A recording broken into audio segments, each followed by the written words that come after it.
Welcome to A Climate Change. This is Matt Matern, your host. I've got two great guests on the show today. Candor Bourne, Director of Conservation Partnerships with Friends of the Bonobos. And we've got Sean Willmore from the Thin Green Line Foundation. Welcome, Candor and Sean, to the program. Candor, your organization, is my understanding, is working in the Congo, saving the bonobos. Tell us a little bit about the work that you're doing and how you came to that organization. Great. Thank you so much. It's great to be here. Our mission is protecting bonobos and their rainforest home. Many people don't know what bonobos are. They are one of the great apes, and they're actually our closest genetic relative. So we share 98.7% of our human DNA with the bonobo species. There's lots I could say about bonobos. One particularly interesting thing is that they are actually matriarchal. As a primate, they've maintained their matriarchal social structure. A few fun and relevant things about that will tie into the big picture of the carbon conversation or the climate conversation and where we've landed as a species is that bonobos are actually collaborative and they like to share even outside of their immediate groups. Another fun fact about bonobos is that as a species, they are the only primate that doesn't tolerate coercive sex. We could talk more about that. They are dramatically understudied as compared to the more aggressive chimpanzees. So we feel like as a species, as closely related as we are, there's a lot that we have to learn from them about our human potential. So bonobos are endemic to the Democratic Republic of Congo, meaning that they're native and they only exist in the Democratic Republic of Congo. The DRC as a country makes up 60% of the entire Congo Basin rainforest. There's 6 countries included in the Congo Basin rainforest, but 60% of it exists in the country of the DRC. And so I may have strayed from the fullness of your question, but there's a lot that we could talk about relevant to the climate conversation about the Congo Basin rainforest. Well, I've often said that one of the problems that exists in our society overall is that we've had such a patriarchal society that it's kind of focused on many things like war and creating more in our economy, that we probably would be well served to have a bit more balance in having women lead essentially a revolution towards equality throughout the world, which would probably balance our world out to be a more loving, caring, empathetic place versus obviously the wars that we're seeing sparked all over the planet are quite destructive and probably come from more male-dominated positions and ways of dealing with conflict, but that may be a story for another day. But tell us more about how this shows up in the bonobos and how their society works and why it's so important to preserve the Congo Basin rainforest for the environment. So it's interesting because exactly all of the things that you just said are really the areas of focus for really being able to understand the importance of what bonobos have to teach us in terms of really our potential as a species. So I think that it's often thought that the patriarchal model, which is kind of the entitled exploitation model, is inevitable. And bonobos are really here to show us that it's not inevitable, actually. That a cooperation model, a big picture thinking model where we are concerned with the good of all. So not just for our human species, but for all species. So in that way, our model of conservation is a community-based model. We have currently about 120,000 acres of protected rainforest in the heart of the Congo Basin rainforest. That's established already, and we're in the process of expanding to probably over 200,000 acres. The Congo Basin rainforest is recognized as one of the most biodiverse regions of the world. So protection of bonobos in the rainforest serves also as broad biodiversity preservation. Also, carbon sequestration, of course. The Congo Basin rainforest is sometimes referred to as the second lung of the earth. Of course, it's second in size to the Amazon rainforest, but it's actually has the highest level of carbon sequestration of all forests in the world. And that's largely due to actually the peat bogs. So that sort of takes us into a whole nother area. Let's talk about what are the threats to the Congo Basin rainforest and things that are being done to protect it, and what can the listeners do to kind of engage and be a part of the solution? So currently the biggest threats to the Congo rainforest are really industrial plantations. So like monocrop agriculture, palm oil, rubber, and sugar. Also large-scale commercial logging. So that's the biggest threat. Of course, the biggest threat to bonobos is humans. So it is loss of habitat, but also the illegal bushmeat trade. But in terms of the rainforest, I would say, and what people can do, I think recognizing the importance of preservation of existing forests. So tree planting has become sort of a bit trendy, and it is important, of course. Planting trees all over the world is incredibly important. Reforestation is an important aspect to focus on. But in terms of sort of bang for your buck, if you will, or, impact, focusing on preserving existing forests and really supporting small local initiatives that are doing community-based conservation like we're doing is extremely important. We've seen a lot about the damage that can be done with traditional models of conservation that cut people out of the equation. Our model is really working directly in partnership with the local communities that have for generations had land management rights to the forest, and we're working with them to formalize those rights and formalize the protected area. So it's really a collaborative process as opposed to a top-down model of conservation. So we exist as a small nonprofit. Our implementing partner in the DRC is a much larger team. They're directly boots on the ground involved at the project level. And I think the more that people get involved, of course, nonprofits survive by support from the broader community, both individuals and business level support. So that's, I would say, the best way for people to get involved is to seek out projects that are directly working with the people in the regions. That sounds like a great idea. Now, Sean, you work with the Thin Green Line Foundation. Tell us a little bit about your work and how did you come to working with the Thin Green Line Foundation? Yeah, thanks, Matt. That's probably a good segue when we're talking about, Candor's talking about boots on the ground. So I was a park ranger in Australia, which is just behind my right shoulder there. And I met rangers from all over the world who told me their stories, showed me their machete wounds, their bullet holes, told me tragic stories, but also amazing, inspiring stories. One thing led to another, and I started up the charity arm for the International Ranger Federation called the Thin Green Line Foundation. And essentially all of our work is focused around supporting the men and women who are rangers on the ground all over the world. Including in DRC. So I really look forward to talking to Candor after this meeting about how we might cooperate together to support their rangers in that region. In fact, DRC has the highest rate of ranger deaths besides India in the world. We lost last year over 150 rangers in the line of duty. And so primarily Thin Green Line was set up to support the families and children of rangers killed in the line of duty, usually by militia, poachers, illegal activities, sometimes accidents, and sometimes the animals themselves can cause rangers the loss of life.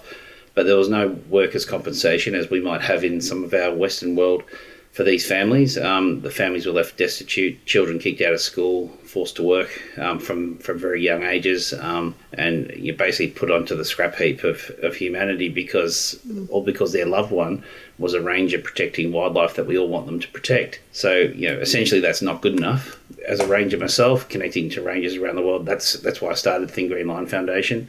It's been my mission for the last 20 years is to get behind not just those families. So yes, that's one of our 4 pillars, is the Fallen Ranger Fund. But then to prevent those deaths in the first place by training rangers adequately, which is happening right now in the Amazon with Marcelo Segalova. We might speak to him another day, but Marcelo's right in there teaching Indigenous rangers and other rangers how to protect their rainforest area. We do trainings in Africa as well through a program called Lead Ranger, which actually trains local rangers to be trainers themselves, leaving a legacy of trainers in situ to maintain that training. So not a tick box approach, but a real change maker.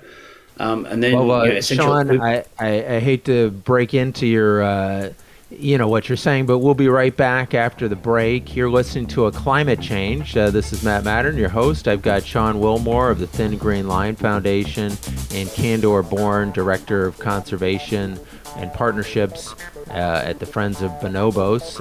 We'll be right back in just 1 minute.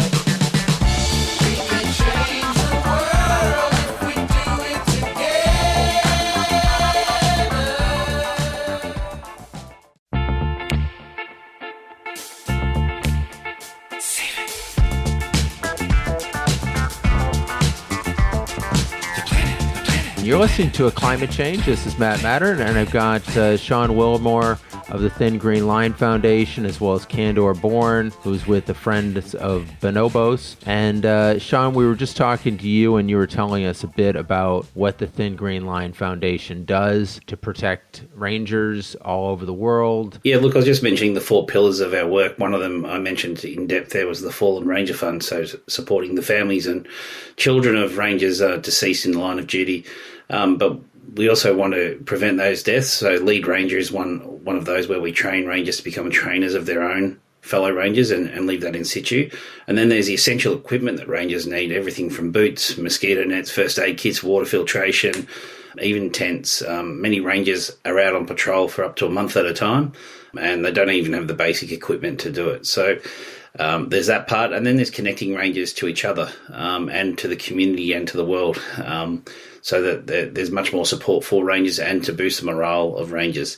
It's a very difficult job, and Candor would know well from the DRC in the Congo Basin that it's they can spend up to a month out there, maybe see their families for a day or two a month if they're lucky. Sometimes the travel home is too hard to get home in time, so they might get home to see the families once or twice a year. We've had rangers come home and their young children don't recognise them because they've been in the field for so long.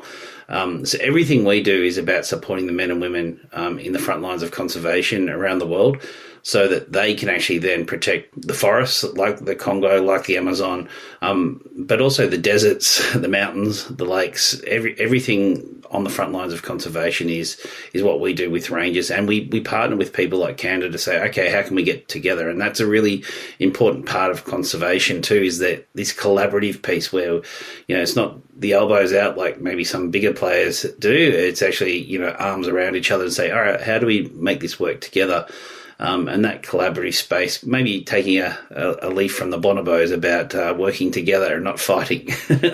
Tell us a little bit about the state of rangers around the world, particularly in the Amazon and the Congo, and in terms of how quickly are we expanding the ranks of the rangers that protect the forest, because as Candor was saying, many of these areas are being destroyed by poachers and the like. Yeah, well, unusually I have some good news to report that in the Amazon, where our partner Marcelo is doing some training, the government have agreed to employ more rangers in that region of the Amazon to support nature's protection there. That's not usually the case.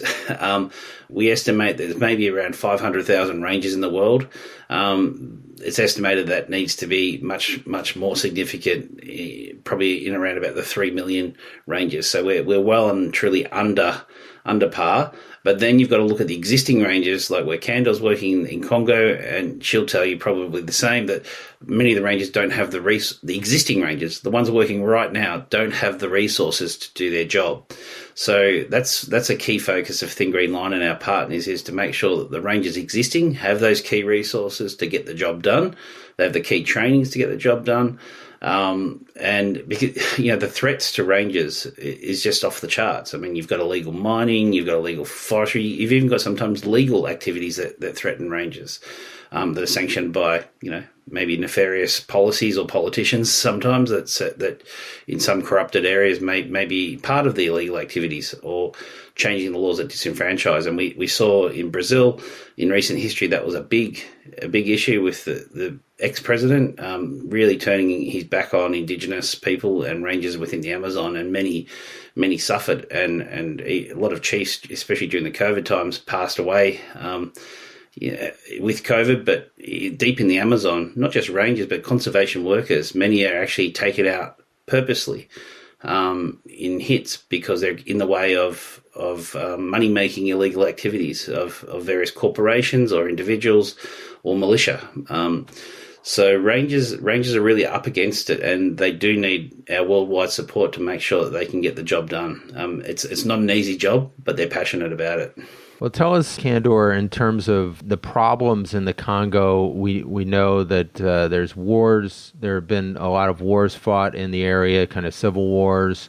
You hear stories about illegal mining and children mining like cobalt and things of that nature.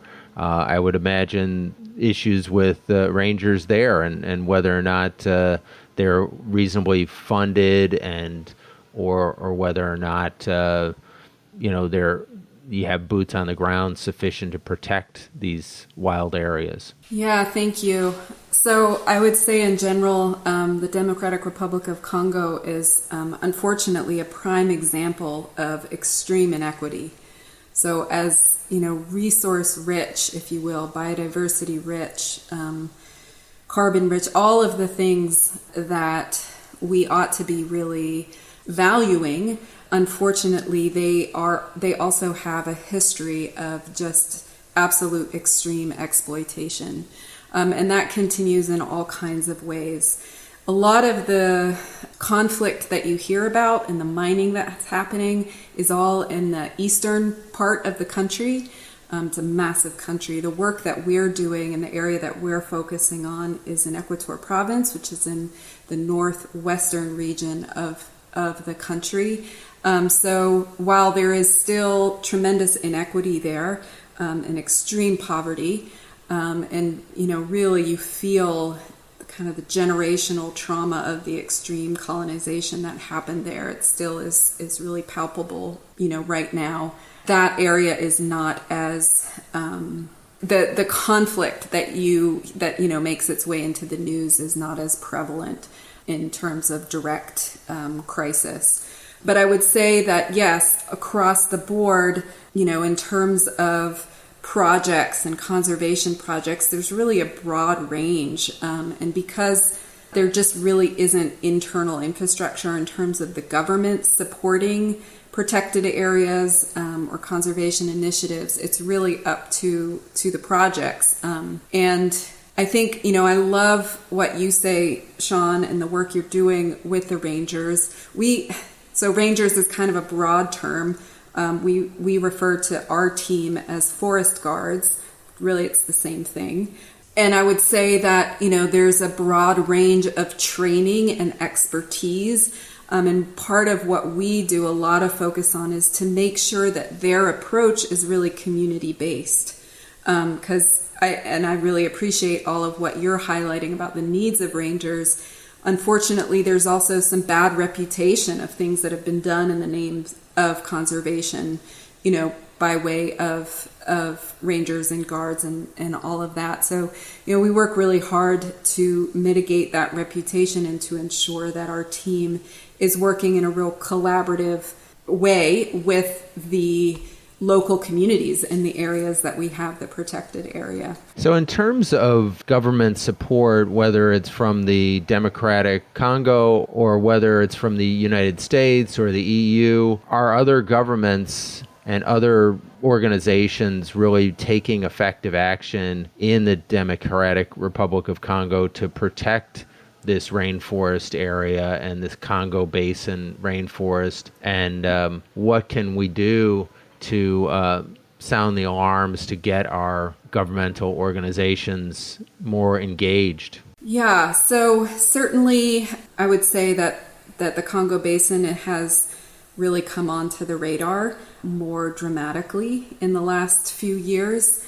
However, some of the attention is coming in the form of opportunity grabs, if you will. So carbon schemes and those kinds of things aren't necessarily having the interests of the local communities in mind. So really, the more that we can get out the message of the importance of community-based conservation in all rainforest areas, I think that's a relevant theme, and definitely in the DRC. And making sure that we, again, sort of the matriarchal big picture approach understands that humans are actually part of the ecosystem. They're not separate from. And so they need to be considered part of the conservation approach.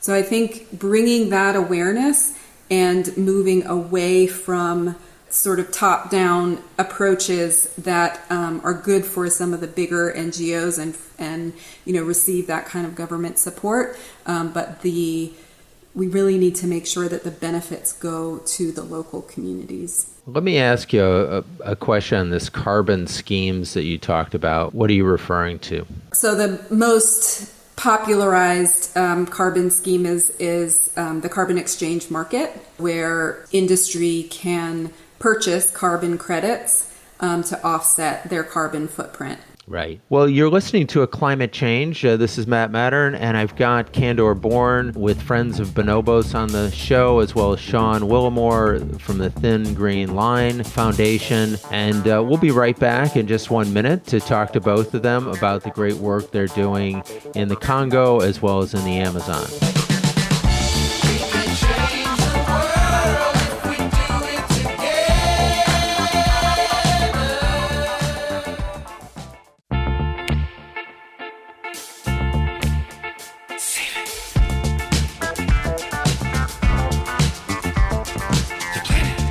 You're listening to A Climate Change. This is Matt Matern. I've got Sean Willmore of Thin Green Line Foundation and Candor Bourne of Friends of Bonobos on the show. And Sean, back to you as far as the work that you're doing with the rangers in the Amazon in particular, how that can make a difference in protecting these ecosystems. Tell us a little bit about that. Yeah, and coming back out from the Amazon, just more broadly, Candor mentioned community rangers or eco guards. There's many names for rangers around the world. In parts of Latin America, they're called functionarios.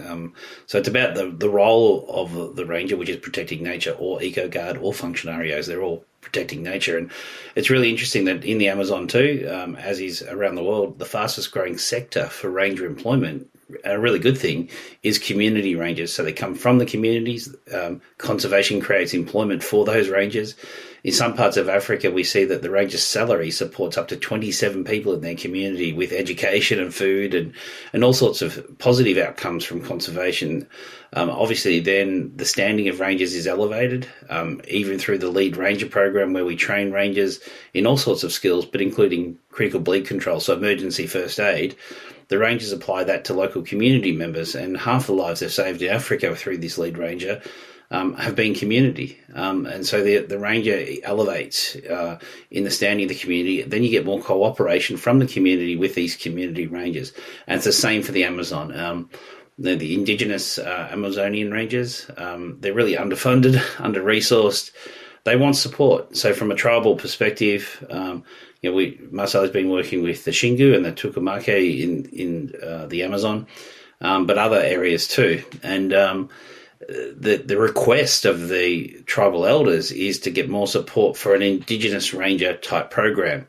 And really, to be truthful about it, I mean, indigenous people, whether it be where I am in Australia, the oldest living culture in the world, the Amazon, the Congo, many tribal people have been, in a way, looking after nature through tribal practices. So they have deep connection to landscapes, to the areas they live in, because they rely on it for their water, for their food, for their sustenance. And so over millennia, they've evolved techniques and cultures and practices that actually are symbiotic with the environment. Not always perfect, so let's not pretend that's the case, but a lot better than what we're seeing with the Western approach to, say, what we call resource-based areas like Congo and Amazon, where it's just extraction rather than living with the environment. So definitely that's the case in the Amazon. It's definitely the case from our work in parts of Africa, including Congo, but is that working with community rangers to actually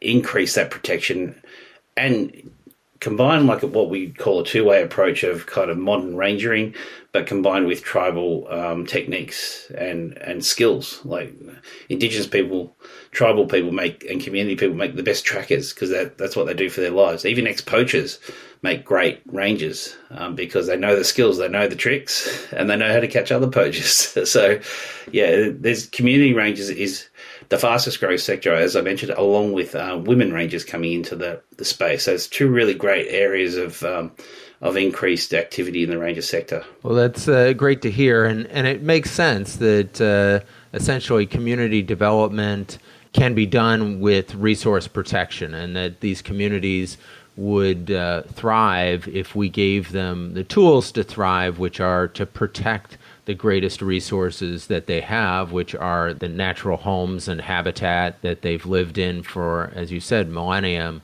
So what are the things that are being done as far as the Western world kind of maybe contributing back to these spaces in the Amazon to help protect areas that they've in many ways created an extraction economy that's worked against protection? Yeah, look, I suppose to back up what Candor said, the most direct way, the most effective way that I see things changing or being protected is through small, medium-sized NGOs like us working with local people on the ground to get the job done. There's big world policies that happen, big world events under various banners, and they're great for signalling intent, and many people sign off on many things to say that this is our intent.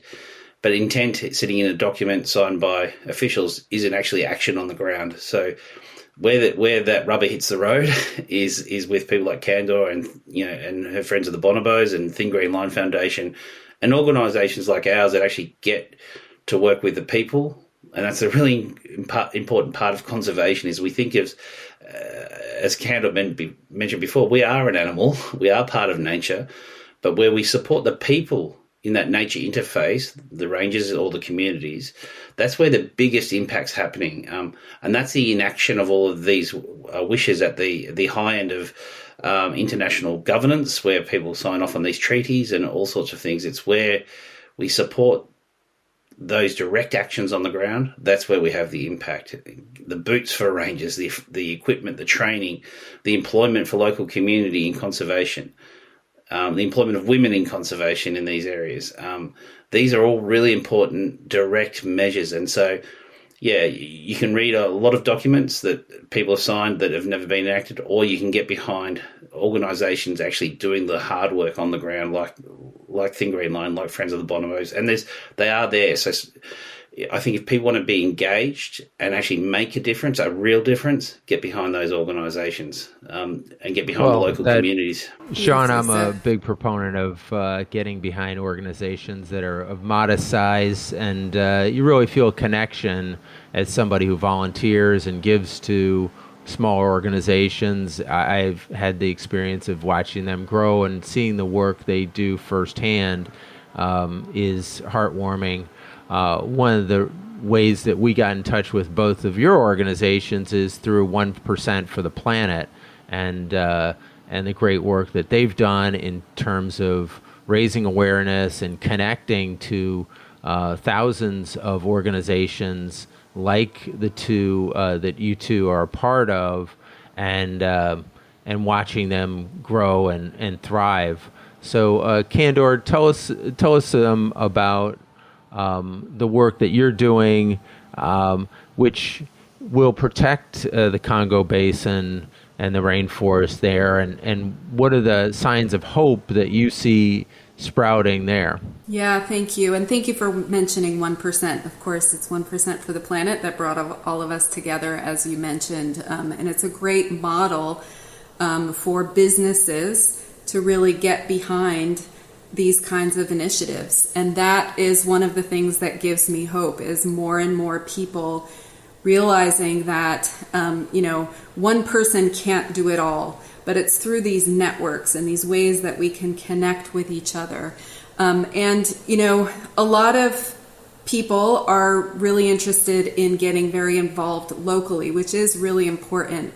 But one of the things that we think is really important and that I am encouraged by is seeing more and more both individuals but also business initiatives in the West that have access to the kind of financial power that just doesn't exist everywhere, really getting behind initiatives in global hotspots and in areas of the world that are, both biodiversity hotspots but also carbon sinks. For us, we are both of those. So I didn't get to talk more about the peat bogs, but it is one of the things that makes the Congo Basin so important, and it's really only very recently recognized how important that is. But the peat covers only 4% of the whole Congo Basin, but it stores the same amount of carbon below ground as is stored above ground in the rest of the 96%. So it's an incredibly vulnerable area that's relevant to all of us all over the planet. So supporting initiatives like us that, again, we're on the ground, very community-based, and our whole reserve is in that area where the peat bogs are concentrated. So, it both gives me hope to be involved with these kinds of initiatives, with businesses and individuals that really take a stand. And sometimes the most powerful way to take a stand is with your wallet, really, and sharing wealth, being bonobo, cooperating, working together, sharing, and making sure that we are keeping our sights on the good of the whole. Well, that's a very uplifting message. And I think the hope that I see there is that, hey, we haven't destroyed everything yet. We still have some incredible nature out there, and it's not too late so long as we get involved, we get engaged, and really make the effort to help places that unfortunately we've in the past extracted lots of wealth from but haven't contributed as much to. So this is a chance for us to kind of Absolutely. Give back to places that have been places where a lot of taking has occurred and not enough giving. So maybe you could tell us a little bit more in just the minute we have left in this segment regarding the peatlands in the Congo. Yeah, so again, as I mentioned, they cover just 4% of the whole Congo Basin, which is partly why they were just so recently recognized, but store as much carbon as the entire tree cover in the rest of the 96%.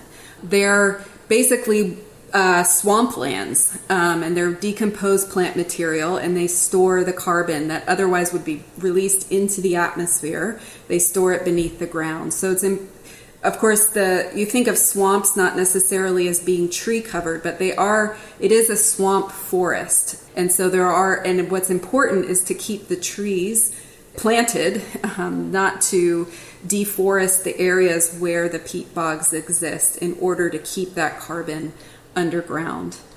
So protecting those areas is of utmost significance to the entire planet. Now, what efforts are being taken to protect those, and what efforts are being taken to probably endanger those?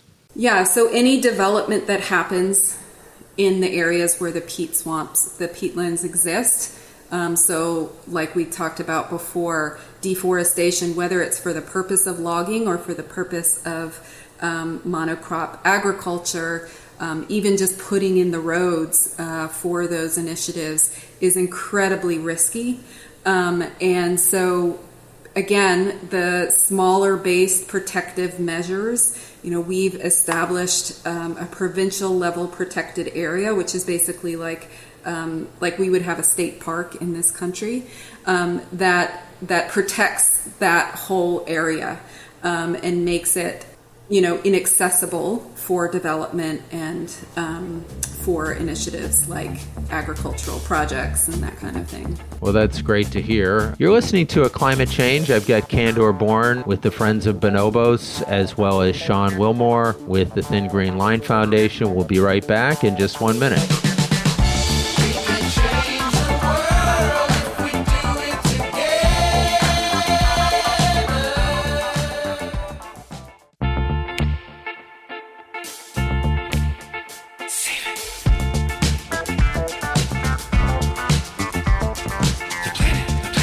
You're listening to A Climate Change, back with Candor Bourne and Sean Willmore. Candor, I'm going to ask you the question first, which is if you were naming people to the Mount Rushmore of climate activists, who are the 4 or so people that inspire you the most doing the work that you do? Oh, gosh. That's a big question. I would like to nominate the nameless people, the local indigenous people that often don't get the recognition that the leaders get. There are so many people doing such important work on the ground, protecting the environment, understanding that we are part of nature, that there's another way to approach this beautiful and precious planet that we belong to, and that would never want their faces to be carved into a rock, but just want to be respected and to have their views really integrated into the broader culture. So that would be my nomination. Well, that's a beautiful one. Thank you for that. And Sean, I'm going to throw it to you to have you tell us who are climate activists that are inspiring you. I really love Candor's answer, because mine would be similar. It's the people that wouldn't ask for their faces to be recognised, but they would like and deserve the respect. And for me, obviously, that's going to be rangers around the world, the silent people doing the work on the ground, the action on the ground, risking their lives.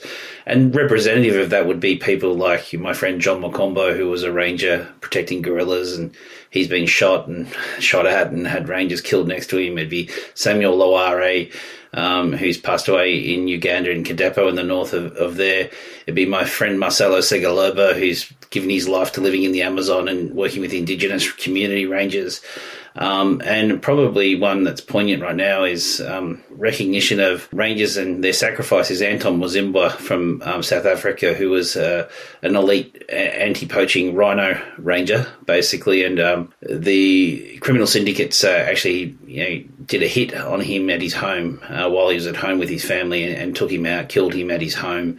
And this is the silent thing that happens in our world for rangers and people that care about conservation, is that they undergo this kind of threat, and sometimes that threat's carried out. So for all of those rangers that lose their lives, for all of those rangers that dedicate their lives, for all of those communities, then there'd be some representatives, faces that you could put up on the Mount Rushmore of climate activation and nature protection that would represent many, many people that do that. Well, beautiful answers, both of you.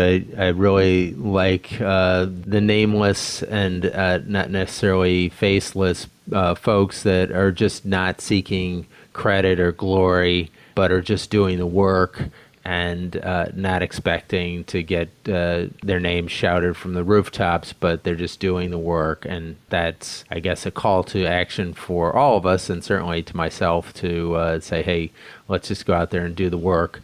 Tell us a little bit, Sean, as far as stories of success and hope that you've seen, and what keeps you going. Yeah, great question, Matt, because it is in this field, as Candor will know too, it is trying, and it is easy to want to give up. I mean, I've been there a number of times where you go, is this possible? Why should we keep going?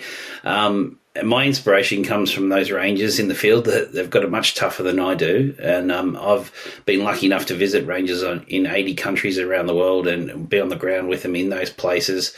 And they don't do anything but inspire me every time I'm with them. The dedication they have and success stories from those rangers, the mountain gorillas in the Virungas area, which borders DRC, Uganda, Rwanda, When I first came into this kind of sphere of work internationally with rangers, I think there was about 400 to 500 gorillas left in the wild, mountain gorillas left in the wild. Today, because of the dedication of rangers, but community, and also got to give credit to government policy, but and NGOs working all together, this collaborative space, I think there's now over 1,500 mountain gorillas in the wild in the world. Now, there's sacrifice in there. Rangers have given their lives to it, lost their lives to that protection. The community have dedicated areas to it. But where that interface with community and conservation has happened, we've seen success with the mountain gorillas. And that's true of many other places where we've been able to do our work. In Kenya, in Africa too, poaching in some areas has gone down to zero, where rangers have had that training and the community engagement. 300 rangers, a Big Life Foundation, one of our partners, they have over 300 Maasai rangers. From the local community. They involve in education programs with the children, with conservation and normal education. They have predator compensation programs. So if a lion takes someone's cattle, they're compensated. So that real community ranger interface is really an amazing success story of conservation. And the more we get behind that, I think the more success we'll see on the planet. So there is hope. I talk about this now with tingles down my spine, thinking of those positive examples, and I'm about to go to Mongolia soon to hang out with Mongolian rangers who give their all in Mongolia. So, wow, there's some inspiring people out there. We just got to get behind them.